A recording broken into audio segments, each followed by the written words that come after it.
Hola, bienvenidos al portal del Villegas para esta edición de día martes que vamos a iniciar leyendo algunos pedazos que he escogido, no necesariamente los más importantes, escogí algunos que están en un documento que está circulando por algunos circuitos de las redes. Si es que está circulando en las redes, a mí me llegó por ese medio, pero puede que no esté ahí, o puede que sí, puede que se haya filtrado, lo ignoro, que no es muy conocido. Presuntamente lo escribió un integrante de la Policía de Investigaciones, relatando el operativo desde antes que empezara, desde que lo convocan, desde donde él trabaja, en la región donde él trabaja, y todos los detalles de la convocatoria, de la preparación previa o la falta de preparación más bien, el desarrollo del evento, todo. El relato está bastante bien contado y algunos por eso mismo podrán decir que es un fake news, lo cual es presuponer que los policías de investigaciones son analfabetos, lo cual está lejos de ser así en general. Los policías de investigaciones son personas entrenadas, educadas y inteligentes, o no podrían ser detectives. Pero, en cualquier caso, el grado de detalle que da en este relato sobre cómo ocurrió todo es tal que, si acaso es una fantasía literaria de alguien, merece el Premio Nacional de Literatura, porque en tan poco tiempo pudo reconstruir la situación como se vivió ahí. Pero yo no lo voy a leer entero, es más o menos largo. Voy a escoger algunos puntos, muy pocos, y voy a comentar en general que el relato de esta persona manifiesta con más detalles lo que conversábamos ayer, en el sentido de que esto fue una operación que fracasó, y fracasó porque se puso en práctica un operativo policial mezclado con algunos elementos militares, un híbrido, en circunstancias que la zona está en una situación de guerra en realidad. Entonces eso no podía sino terminar en un desastre. Así que les voy a leer algunos de estos trozos.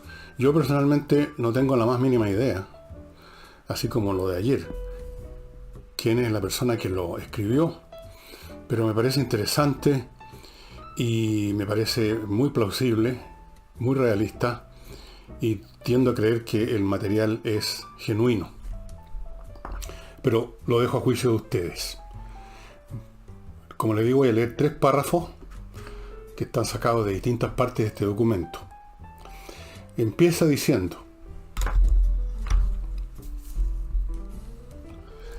la sangre de nuestro compañero no nos dará fuerza para levantarnos, pues su muerte técnicamente fue por el impacto de un proyectil, pero estuvo acompañado de negligencias graves que deben ser investigadas por un órgano externo a la Policía de Investigaciones, pues sus conclusiones de este órgano externo, podrían llevar a alguno de sus miembros a la separación de filas, a sanciones penales, civiles, administrativas, y un director junto a su alto mando que, por amor a la PDI, debiera renunciar o ser al menos acusado constitucionalmente. No necesariamente buscando su expulsión, pero sí saber la verdad. Si acaso él dio y aquí lo pone en mayúscula, orden maldita de que ellos no portaran, de entregar nuestros subfusiles, o sea, de deshacernos de ellos, no usarlos, no tenerlos, que nos dan una cobertura de 300 metros, para en cambio usar escopetas que disparan balines de goma y pistolas que solo nos protegen por 30 metros. Ese es el alcance efectivo más o menos de una pistola, si es que estamos muy entrenados, cuestión con la cual no contamos. Yo sí puedo decir que me escondieron mi subfusil FAMAE, con el cual sin entrenamiento disparo 100 metros de manera aceptable. La primera cosa sería, según este informe, fueron desarmados. Luego dice en otra parte, no necesariamente en la continuación de este párrafo, yo lo saqué de donde me pareció conveniente. Luego salieron los de la Brigada Investigadora de Derechos Humanos, diciendo, no se les ocurra disparar. Si disparan, nosotros mismos los vamos a procesar. Si disparan, deben darnos cuenta escrita para denunciarlos por disparo imprudente. Textual ahora lo que viene. Si matan a un indio, nosotros mismos los esposamos y mostraremos sus caras en la tele. Con ese mensaje nos desarmaron de inmediato. No sacaba nada con llevar una SAF, o sea, un subfusil FAMAE, y mi arma de puño, sumando ambas armas solo 60 cartuchos, pues si me defendía, mi familia me tendría que ir a visitar a la cárcel. Más tarde pasaría lo peor. Nos quitarían nuestra arma de apoyo, nuestra SAF, nuestra Tabor. Solo unos escogidos miembros del Grupo de Reacción Táctica, ERTA, serían quienes nos defendieron en ese lugar. Y el último párrafo que he escogido dice, no soy general, pero cualquier militar sabe que en un lugar así no hay que moverse en columna sin hacer un reconocimiento por lo menos. Ese reconocimiento lo ha hecho Carabineros por años. Los que viven ahí tienen algo que proteger, tienen armas para hacerlo y llevan tiempo peleando. Muchos han sido entrenados como paramilitares. Se está refiriendo a la gente de la CAM y otros. Están más preparados que nosotros. Cuentan con la impunidad dentro de su comunidad. Si son atrapados, cuentan con la ineptitud de la fiscalía, la mala preparación de las policías y la impunidad que les ha concedido el mundo político, judicial e internacional. Seríamos como patos en una feria y nos dispararían. Sabíamos que nos dispararían, pero supuestamente estaríamos para ir a quitarle sus armas. Bueno. Luego vienen un montón de detalles del enfrentamiento mismo, o sea que nunca fue enfrentamiento porque nunca pudieron ni siquiera ver a sus enemigos, les disparaban emboscados desde mucha distancia, por todos lados no sabían qué estaba pasando, hubo un desorden espantoso, no tenían con qué defenderse, porque los habían despojado del armamento de verdad, estaban con sus pistolas, con 30 balas, 30 cartuchos que se gastan en un enfrentamiento cualquiera. Usted gasta los 30 cartuchos en 2 minutos, cuando mucho.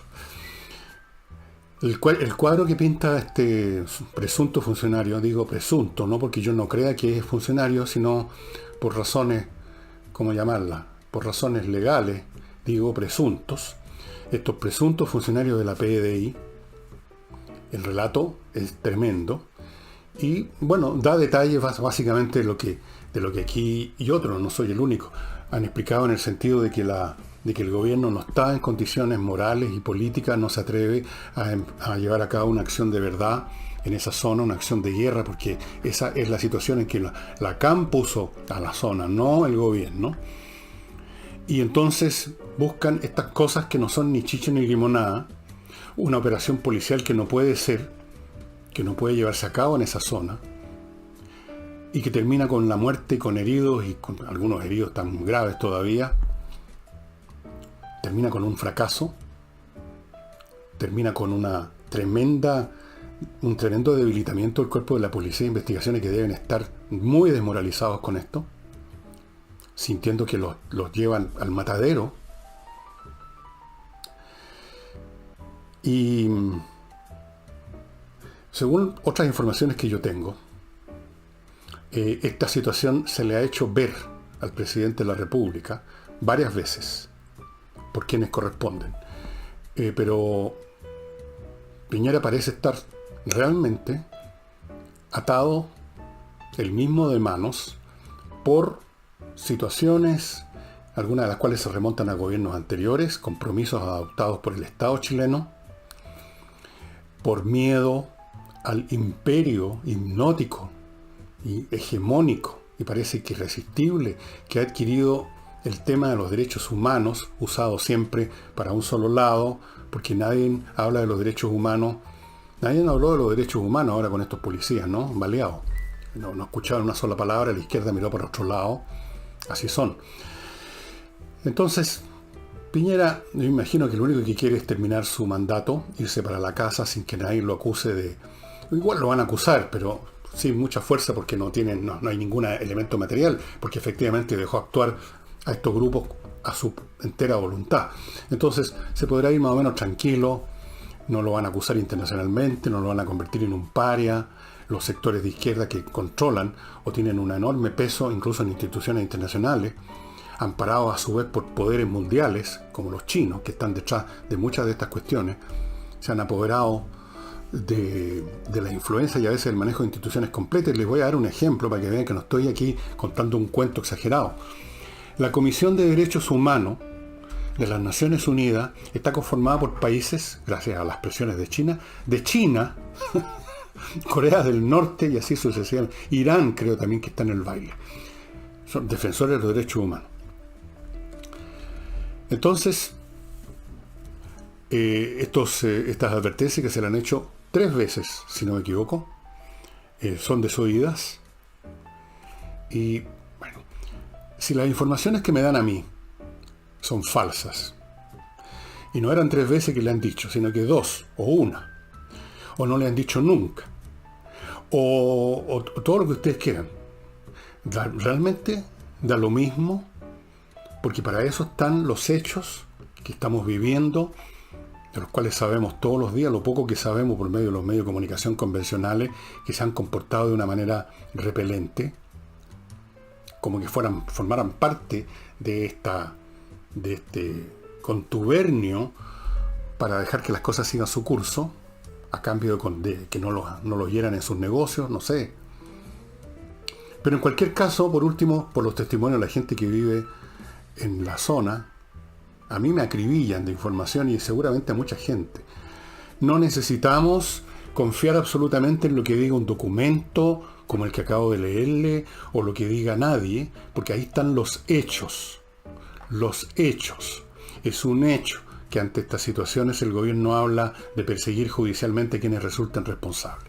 Es un hecho que mandaron a un montón de policías a un matadero, literalmente, desprovistos del armamento necesario, pero más importante que eso incluso, desprovistos de la confianza en sí mismos que da el saber que si acaso son atacados con armas de fuego, ellos tienen todo el derecho del mundo a responder y usar todo lo que tengan. Pero eso no lo tienen ahora, esa confianza no la tienen porque saben que si llegan a herir, pues llegan a quebrarle una uña a un comunero mapuche que está luchando heroicamente en la CAM, entonces se le va a caer la prensa encima, los inspectores de los derechos humanos este señor de anteojo Vivanco, el señor, el mico del Instituto Nacional de Derechos Humanos, los políticos lo van a llevar a los tribunales. Entonces, esos son hechos. No hay ninguna interpretación, ni mía, ni de este policía que escribió esto.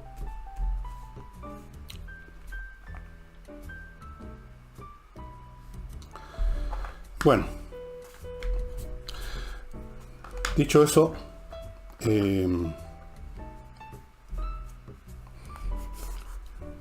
la indefensión de la fuerza pública en Chile no se limita a la situación que vivieron los policías de investigaciones en Temucuicui. Se ha generalizado una completa y total falta de respeto por la ley y el orden y sus titulares, sus representantes. En todo nivel. No es necesario ir a la Araucanía y ver un enfrentamiento a balazo. En todo nivel. Fíjense ustedes lo que pasa con la pandemia. Una y otra vez, las autoridades advierten que se están endureciendo, se van a endurecer las normas, que ahora los permisos de salida no van a ser por 3 o 4 horas, sino que solo por 2, que esto y que lo demás allá, y no pasa absolutamente nada. Incluso en un balneario se agredió a inspectores y policías que estaban haciendo un control sanitario, porque nadie cree que estos inspectores o estos policías van a poder hacer uso, obviamente que no, de ningún elemento. No se les respeta, no se cree que va a haber una sanción que va a terminar en una corte, va a terminar en una cárcel. No se cree que las declaraciones del gobierno tengan ningún peso. No se cree que la policía o que los inspectores se atrevan a nada.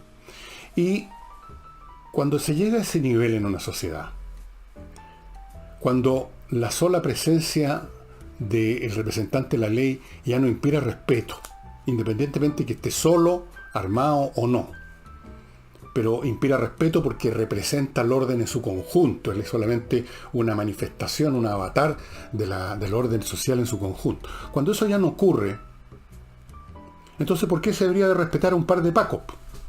Son unos tipos que andan con uniforme nomás. Son unos tipos que no pueden usar ningún medio, digamos, represivo, llamémoslo así, importante. Son tipos que no nos pueden llevar a la cárcel. Nadie va a hacer nada con nosotros, por lo tanto, esos policías dejan de ser lo que antes eran. La encarnación, la manifestación, el avatar de la sociedad, del orden público, de la justicia y de la ley, y se convierten simplemente en unos fulanos que andan con un uniforme. Y por lo tanto, ¿por qué no les vamos a sacar la cresta si podemos? Pues si somos más. Y cuando se llega a ese plano en una sociedad, cuando ya la autoridad no funciona por presencia, porque se la respeta, y porque llegado el caso esa autoridad puede usar recursos de fuerza, cuando eso se llega a ese punto, esa sociedad está al borde del abismo. Así de simple. Y yo sé que decir esto suena una exageración, porque usted sale en este momento, deja de ver este programa, sale a mirar por la ventana y ve que está todo funcionando como siempre, pero no se equivoque, que siempre parece estar funcionando como siempre. El día anterior al llamado estallido social todo estaba funcionando como siempre, ¿no es así? El día anterior al 18 de octubre o al 19 usted se imaginaba lo que iba a ocurrir en unas horas. ¿Usted se imaginaba todo lo que iba a venir a lo largo de varios meses? No, porque usted miraba por la ventana y todo estaba como todos los días. No habían prodigios en los cielos, señales del cosmos, unos ángeles tocando la trompeta, no. La vida seguía su rutina de siempre, pasaban los autos, los micros, gente caminando por la calle, gente con una bolsa de compra.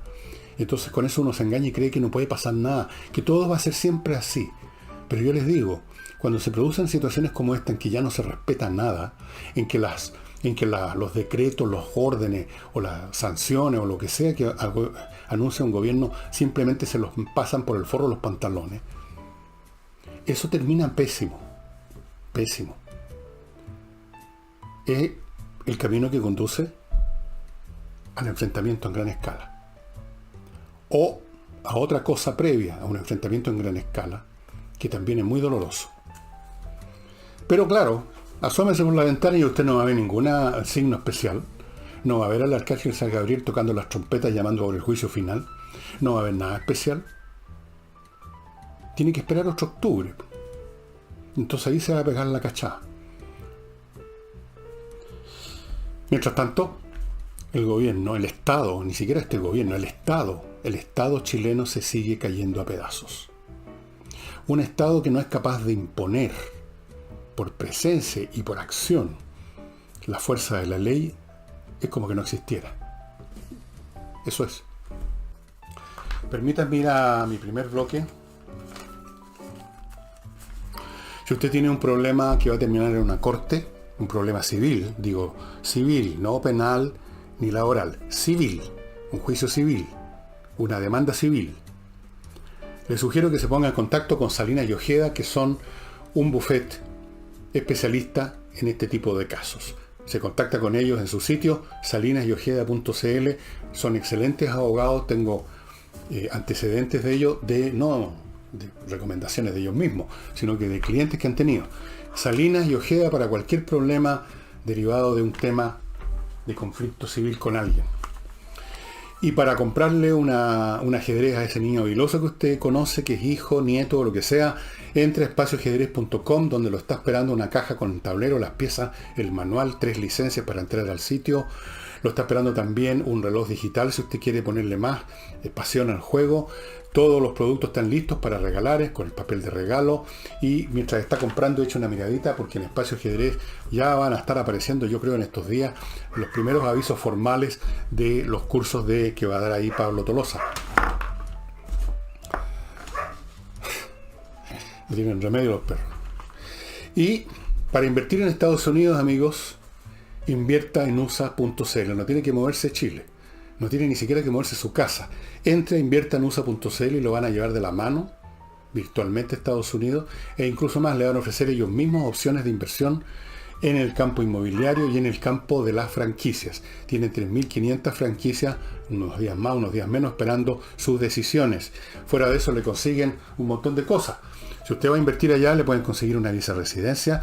Desde luego, le pueden conseguir una cuenta corriente en un banco norteamericano. En 2 semanas le tienen listo una cuenta corriente con todas las ventajas y beneficios que eso tiene. Inviertanusa.cl.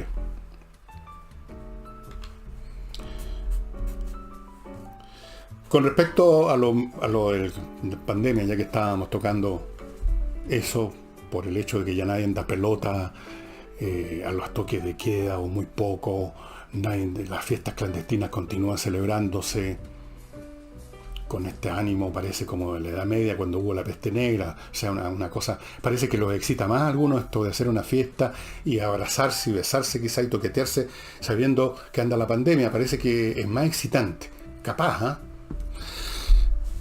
A propósito de eso, yo les he dicho muchas veces que la pandemia crece o decrece una semana, empieza a aumentar los contagios, la otra semana se parece que se detiene un poco, y eso es el ciclo natural de una pandemia, y les expliqué el mecanismo.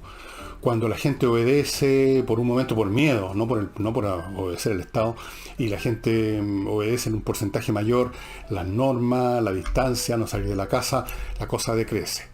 Como decrece, la gente se envalentona y sale pensando que ya la cuestión se está acabando y entonces vuelve a crecer. Y en este ciclo pasan todos los países que están, o sea, todo el mundo que está con este asunto. En todo está sucediendo exactamente lo mismo.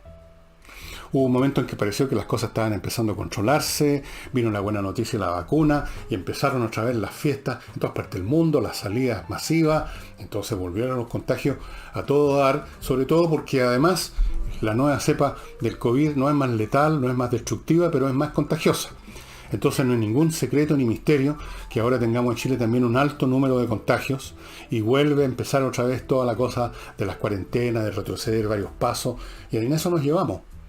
Y en eso nos vamos a llevar hasta que haya un número, una masa crítica de gente vacunada, y entonces ahí el asunto se empiece a detener por ese factor, porque ya la gente no va a desarrollar la enfermedad.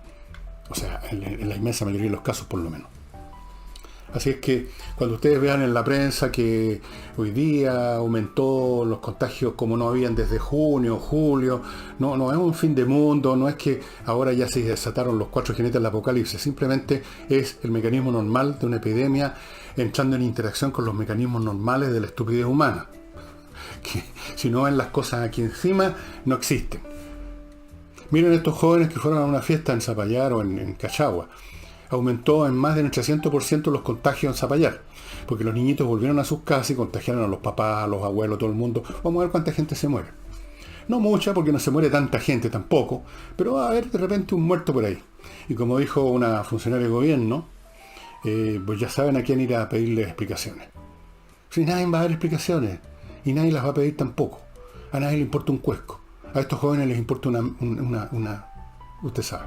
Así es que vamos a seguir viendo este espectáculo de las fiestas clandestinas, porque además todos tienen claro en mente que no hay ninguna sanción. Fíjense ustedes, ¿cuál fue la sanción que una jueza le dio a unas personas, a las pocas que atraparon, en una fiesta de 200 personas atraparon a 10, o sea, el 5%? ¿Sabe usted cuál fue la pena que le dieron a esas 5 personas? Que no pueden salir de sus casas en la noche. O sea, lo mismo que todo el mundo. Si todo el mundo no puede salir de su casa en la noche porque hay toque de queda. Ese fue el castigo. ¿Se dan cuenta? Brillante la jueza, ¿eh?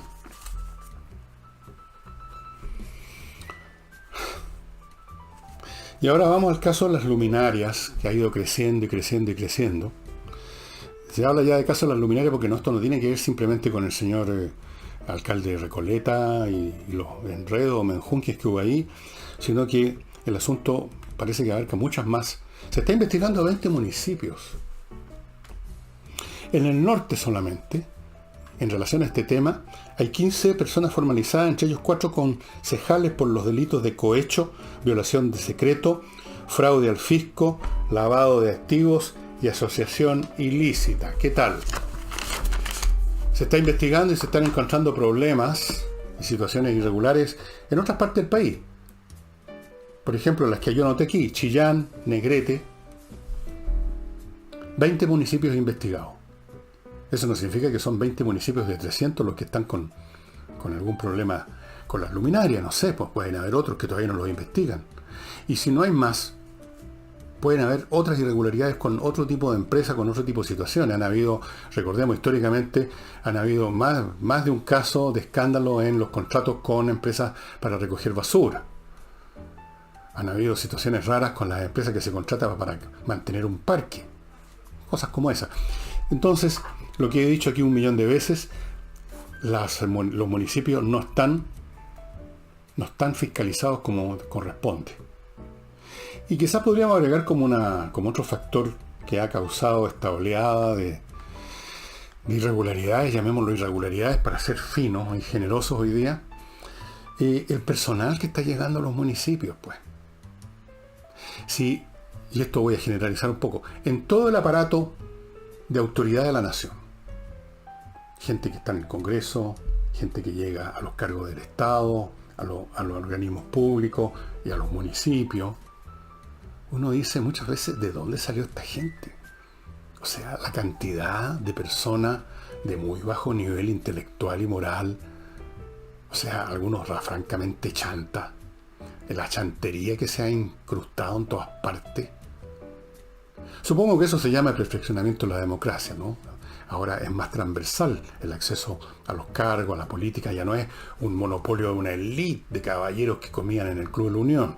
No, efectivamente, ese mundo se acabó hace rato, entonces ahora tenemos una irrupción masiva a toda clase de gente, a toda clase de organismos públicos, y bueno, ahí están los resultados, y en fin. Hoy día, o sea, ayer para ustedes, Chile Vamos y el Partido Republicano, que supuestamente es de propiedad del señor José Antonio Kast, pero no es de propiedad de José Antonio Kast, firmaron, hicieron oficial en el organismo correspondiente, en el CERVEL me imagino, la lista presentaron su lista de candidatos para las convencionales, o sea, para la elección, para la construcción, la fabricación de la nueva constitución que nos va a hacer a todos felices y va a llevar a este país como por un tubo, digamos, a la prosperidad. Chile Vamos y los republicanos. El PRI, el Partido Regionalista Independiente, creo que es el nombre completo, ¿no? No participó, no llegó nadie a firmar, no sé por qué. Igual en Chile Vamos no le dieron importancia a eso, dijeron que igual van a participar en su calidad de ser el portaaviones que lleve a los independientes. No sé cómo se las van a arreglar y no sé por qué no fue algún dirigente del PRI, a lo mejor estaban todos enfermos, no vaya a saber uno. Pero el hecho es que eso ya se oleó y sacramentó. Parece que el miedo a las derrotas y al desastre tiene cara de firmar pactos como sea, con quien sea. Estoy convencido que en el Partido Republicano hay muchas voces que miran a Chile Vamos como una organización política que no dio el ancho, que se acobardaron, que fueron parte de la rendición del gobierno ante la izquierda. Y estoy seguro que a su vez que en Chile Vamos se tapan la nariz cuando piensan en el Partido Republicano, los cuales los ven como el Partido Nacional Socialista. Pero la necesidad tiene cara de firmar alianzas electorales. En el Congreso, mientras tanto, siguiendo las viejas prácticas, hemos visto a los dirigentes, a los presidentes y vicepresidentes del Senado poniendo obstáculos al FOGAPE 2. Hemos visto, digamos, poniendo obstáculos al TPP-11, ese tratado que había que firmar hace mucho tiempo y que tiene que ver con la relación de Chile con las farmacéuticas internacionales, una serie de cosas, las semillas, los transgénicos, un montón de cuestiones importantes que se han discutido y debatido mucho tiempo, pero no están apurados. La señora Adriana Muñoz, que por algún motivo le decían la machucamba en la Escuela de Sociología, y el otro caballero que está a su lado, dijeron que no era el momento, que hay cosas más importantes que discutir, que esto no se ha discutido suficientemente, que hay que consultar a las bases. O sea, lo de siempre, el poner obstáculos, el poner problemas. Yo quisiera decirle algunas cosas a Adriana Muñoz, porque ya que la conocí alguna vez, fuimos compañeros, así me queda un resto de simpatía por ella para decirle que, que estas cosas se van quedando, ¿eh? Van quedando y en un momento dado. Bueno, sigamos ahora con el próximo bloque.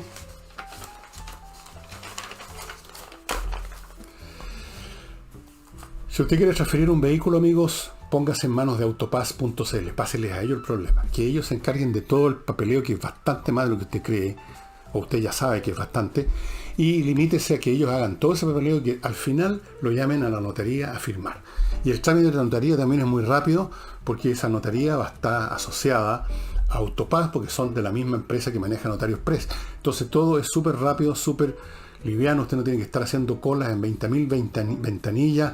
Así es que autopass.cl, el mejor corredor de Chile de propiedades, ya saben quién es, Ángel Hey, rápido porque vende, bueno para encontrar buenos arrendatarios, para administrar arriendo, todos los elementos vinculados al corretaje inmobiliario, pónganlos en manos de Hey.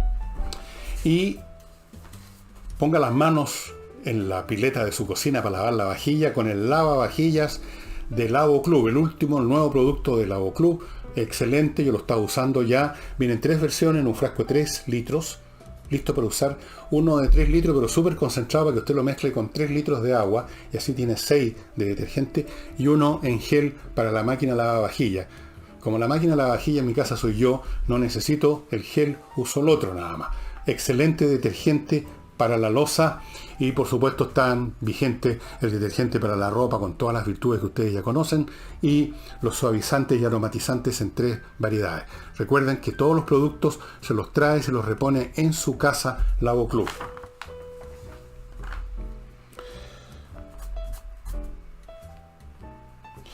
Hay un tema bastante gordo que casi diría yo ameritaría, lo tengo anotado en varias partes acá y de repente lo he ido postergando por lo complejo que es. Pero en Estados Unidos está ocurriendo un fenómeno que sobrepasa todo lo que pudiéramos llamar, lo que uno podría entender como parte de la política norteamericana, que ya sabemos que se puso mucho más áspera, pero esto sobrepasa esto. O sea, aquí estamos viendo un fenómeno que me hace recordar el discurso de despedida de su mandato del presidente Eisenhower, que quizás usted está en la red, lo pueden buscar. Discurso de despedida de Eisenhower cuando entregó el poder a John Fitzgerald Kennedy, precisamente. Me parece que fue en esa entrega de poder. Y le advirtió a los norteamericanos que tuvieran cuidado con la influencia creciente de lo que él llamó, Eisenhower, el complejo industrial militar. Se refería a las relaciones muy calentitas, cariñosas y potentes entre los mandamases del Pentágono y el complejo industrial que produce los aviones, los barcos, todas esas cosas, las armas, y las empresas asociadas a los productores de armas, etc. Es un complejo industrial militar. Le dijo, tengan cuidado con eso. Ahora, no sé si Trump, que parece que no va a asistir al cambio de mando, o sea, no va a estar ahí, ¿cómo podría estar después de todo lo que ha pasado? Podría hacer un discurso parecido, pero en vez del complejo industrial militar, podría, no sé, buscar otra expresión para referirse a las grandes corporaciones, mucho más poderosas ahora incluso que antes, que están vinculadas a los elementos más modernos del desarrollo económico y tecnológico, o sea, las empresas relacionadas con la informática, en parte, con las comunicaciones, con el software, etc. Grandes empresas de comunicaciones que funcionan además protegidas por una ley muy especial que nos los hace responsables de muchas situaciones, y que, como muestra de su poder, que lo han estado mostrando hace años ya en realidad,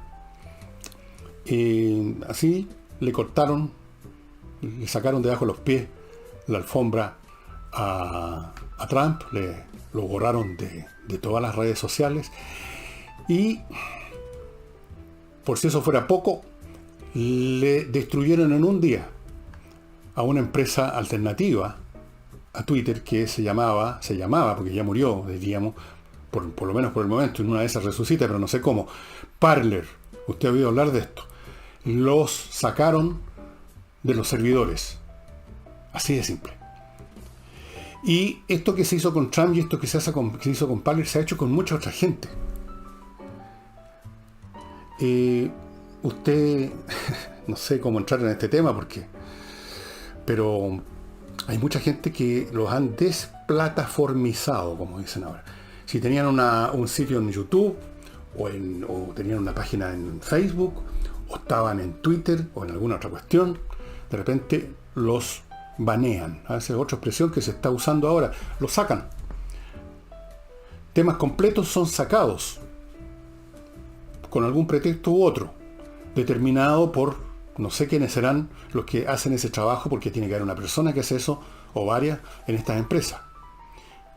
Y si sumamos eso a otras relaciones, no sé si hablar de complicidad o de coordinación, con otras instancias de poder, de la élite del poder de Estados Unidos, uno ve que lo que está sucediendo en ese país tiene mucho más que ver con una campaña política contra Trump. Si acaso hubo un fraude en estas elecciones, fue organizado en una escala, en una dimensión y con una fuerza tal que uno tendría que pensar que ese fraude, si se produjo, forma parte, es un elemento, es un instrumento de esta máquina. ¿Y con qué se relaciona esa máquina? ¿Cuáles son sus metas? ¿Qué pretende? ¿Qué hay detrás de eso? ¿Un gobierno mundial? ¿Un reset? ¿Son a su vez esa máquina un instrumento de lo extraterrestre?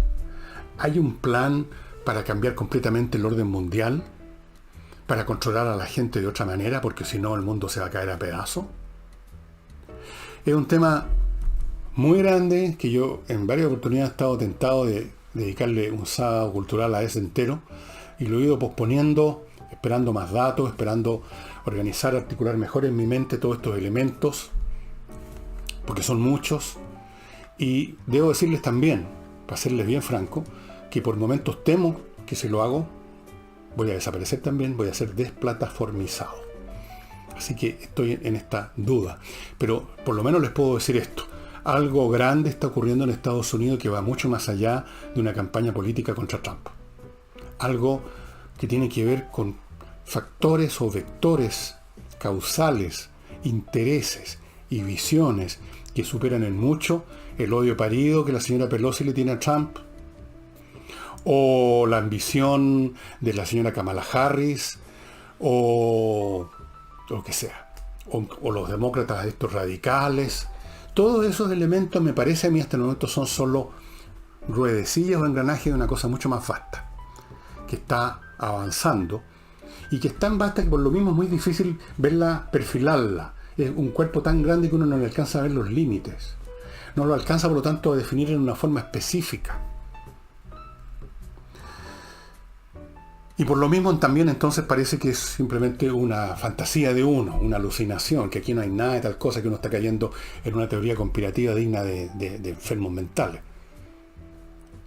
Pero, bueno, tal vez estoy enfermo mental, pero tengo la sensación que se está produciendo una acción a nivel planetario, organizado por poderes que sobrepasan incluso los poderes del presidente de los Estados Unidos, y que tienen como objeto probablemente resetear, si no toda la vida planetaria, muchos aspectos de ella, y no sé si en todo el planeta, o hay en algunas partes que se van a resistir. En alguna parte hace mucho tiempo leí en un análisis, y lo dejé en reserva para ver si lo conectaba con otra cosa en otro momento, y ahora la estoy desconectando.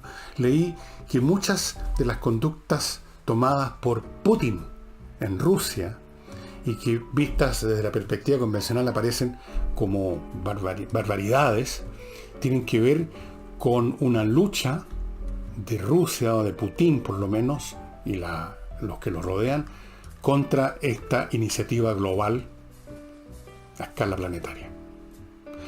No lo sé, puede ser, es muy especulativo en estas cosas, y todo va a ser siempre especulativo en estas materias. Nadie va a venir a firmar en una notaría un tratado de complicidad para cambiar el mundo. ¿no es cierto? Estas cosas no se hacen así.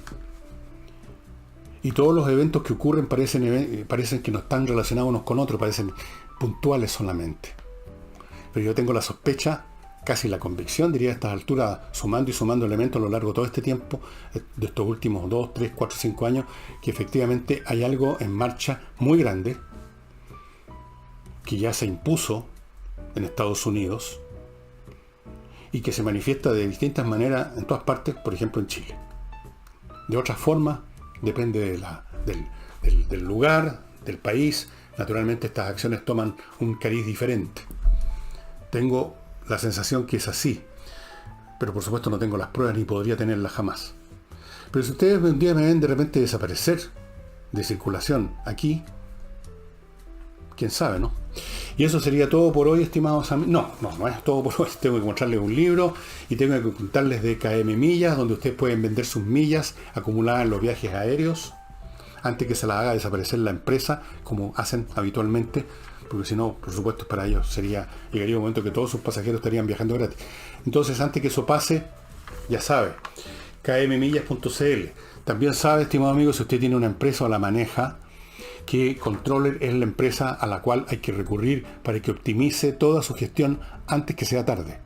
Antes que la competencia, que va a ser mucho más brutal, ya está siendo mucho más brutal, ya se trata simplemente a veces de sobrevivir. Después veremos si podemos crecer. Necesita que todo esté funcionando a la perfección. Controller examina su empresa, encuentra las fallas y le da las soluciones. Y esto para empresas pequeñas, grandes, medianas, etcétera. Y les recuerdo Compre Oro, donde usted puede comprar estos pequeños lingotes que traen 10 gramos de oro de 99,9% pureza. Esto tiene un valor de medio palo. Aquí tiene usted medio palo. Aquí tengo en mis manos medio palo. Y en el bolsillo podría tener 50 de estas y podría tener, por lo tanto, 25 palos. Es una gran reserva. El oro es un valor que nunca desaparece. En primer lugar, porque es un objeto sólido, no es un valor virtual que está en alguna computadora. Segundo, porque es evaluado bien en todas partes del mundo. Tercero, porque no pierde valor, además, en ninguna parte del mundo. Más bien tiende a subir, especialmente hoy. Compreoro.cl. Cada uno de estos lingotitos viene con un certificado. Y no olvidéis, amigos, miclimo.com para adquirir el sistema de climatización más avanzado del mundo, que ya ha recibido 2 premios. miclimo.com. El libro que les quiero mostrar hoy día trata el mismo tema de otro libro que les mostré no hará una semana. La batalla, de las Ardenas, también llamada la batalla del Bulge, o del bulto, o de la... ¿Cómo voy a traducir esto? La saliente. En términos militares se llama saliente una parte del frente donde el enemigo ha logrado penetrar por una determinada superficie, y es como una saliente. Entonces, la batalla de la saliente es la batalla de las Ardenas, que se produjo en diciembre del año 1944. Les mostré un grueso libro sobre eso, les dije que era muy interesante, pero si ustedes quieren un libro más pequeño, un libro que fue escrito especialmente para, aquí dice, adaptado para jóvenes adultos, y el autor es un tremendo historiador militar norteamericano, Rick Atkinson. El libro se llama La batalla de la saliente. Es mucho más pequeño el libro. Tiene aquí un cronograma día por día, cómo fue pasando la situación. Es una explicación como para un estudiante, con todas las facilidades de fotografía, la tipografía grande, qué sé yo.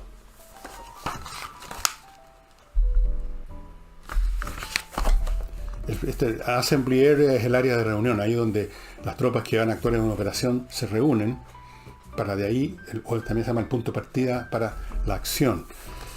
Lo hicieron en secreto, acumularon sus batallas, sus regimientos de tanques, sus soldados, bueno, participaron como 400, 500 mil alemanes, miles de tanques, y los americanos, los aliados, no tuvieron ni idea de lo que estaba pasando, los sorprendieron completamente. Y el libro es súper interesante, que hay fotos de una tripulación de un tanque alemán. Este es el famoso Panzer IV. no confundir con el Tiger. Sí, es un Tiger. El Panzer IV. Y así sucesivamente. Muy interesante, muy ilustrativo y se lee muy rápido porque, como ustedes ven, es un libro muy ideal para estudiar, especialmente estudiantes de cosas militares. Está muy bien diseñado y diagramado como para ir estudiando, para ir recordando, para ir tomando nota. Son 200, ¿cuántas? 200 y tantas páginas nada más. Hay detalles técnicos explicando el tipo de armamento usado por las distintas partes, etcétera, etcétera, etcétera. La batalla del Saliente o del Bulk de Rick Atkinson. Esto se encuentra también, se encuentra en muchas librerías de internet, pero a mí solamente me consta en aquella en que la compré esta obra y es, pues, ya saben cuál. Y eso sería todo, estimados amigos. Muchas gracias por su atención y nos vemos mañana miércoles.